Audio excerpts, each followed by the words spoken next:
Bienvenue sur la voie de Louis. Vous avez assisté au match du siècle à Washington qui opposait à ma droite Donald Trump, président des États-Unis, par KO deuxième round sur Kamala Harris, et à ma gauche l'ex-danseur du ventre et joueur de piano tab Zelensky, élu président de la République pour servir la gauche mondialiste.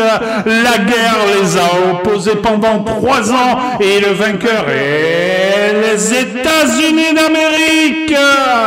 Vous êtes maintenant fixés sur votre sort. Donald Trump et Vladimir Poutine se sont d'ores et déjà mis d'accord non seulement sur la paix, mais sur des accords commerciaux pour l'exploitation des terres rares d'Ukraine et de Russie pour alimenter les usines de composants électroniques qui se construisent en Arizona grâce aux géants taïwanais des micro-composants et à Apple. Apple met 500 milliards sur la table et le géant taïwanais met 100 milliards plus les 65 milliards déjà en place.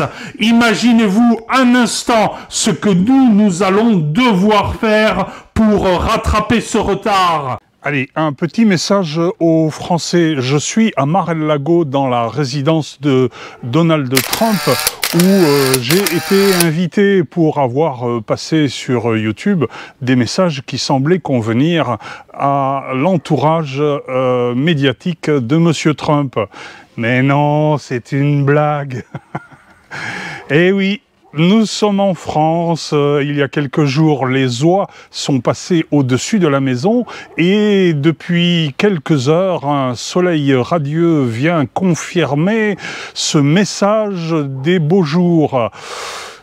Message d'autant plus agréable que d'autres viennent nous conforter dans l'idée qu'il n'y aura pas de troisième guerre mondiale, du simple fait que les soldats sont certes bien entraînés, mais ils n'ont plus ni armes ni munitions, et la volonté des politiques semble s'émousser. Ils ne sont que dans la communication, ils n'ont pas le choix, ils ne pourront envoyer en Ukraine que quelques gaillards pour rouler des mécaniques et venir défiler le 14 juillet sur les Champs-Élysées pour faire les beaux devant Macron, s'il est toujours là. Je vous souhaite une bonne journée. Moi, je commence à bronzer, je manquais de vitamines et je vous avoue que je vais fermer les yeux dans la quiétude de la douceur angevine.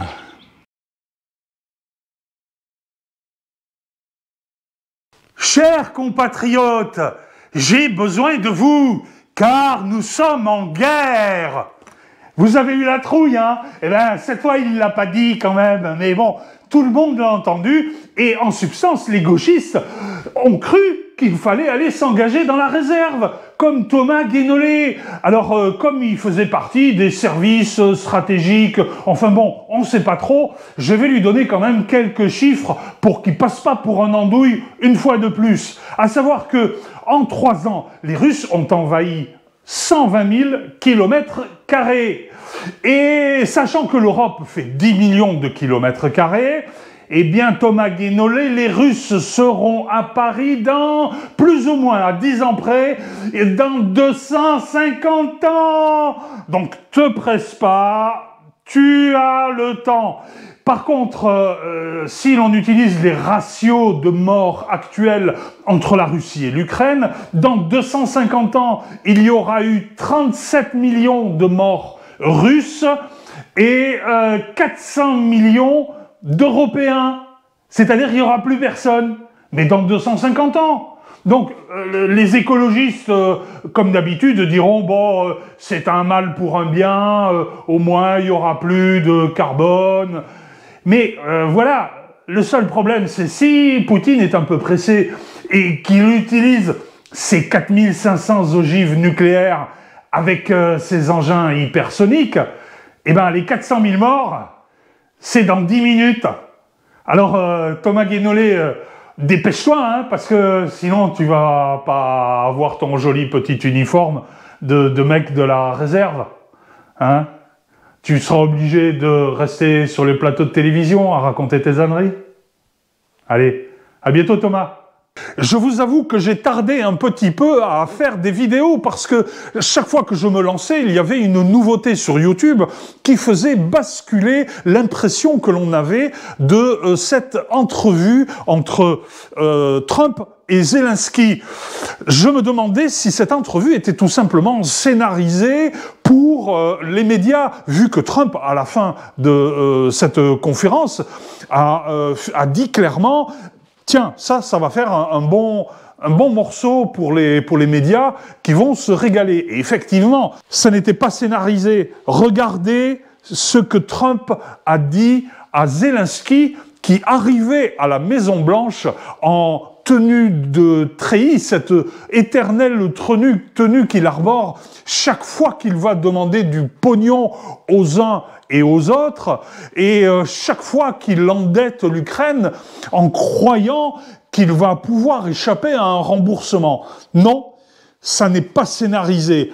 Trump a également ironisé avec Macron concernant Madame, et avec Starmer concernant son costume qu'il jugeait élégant, alors qu'il est empêtré comme Fillon dans un scandale avec un Pakistanais qui lui aurait filé du pognon pour s'acheter des costumes. Enfin bref, vous connaissez l'histoire.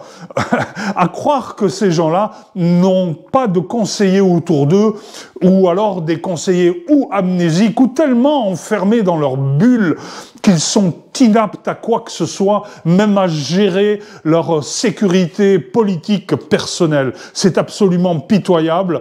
Non, le clash entre Zelensky et Trump n'est pas scénarisé, c'est une réalité et c'est très grave.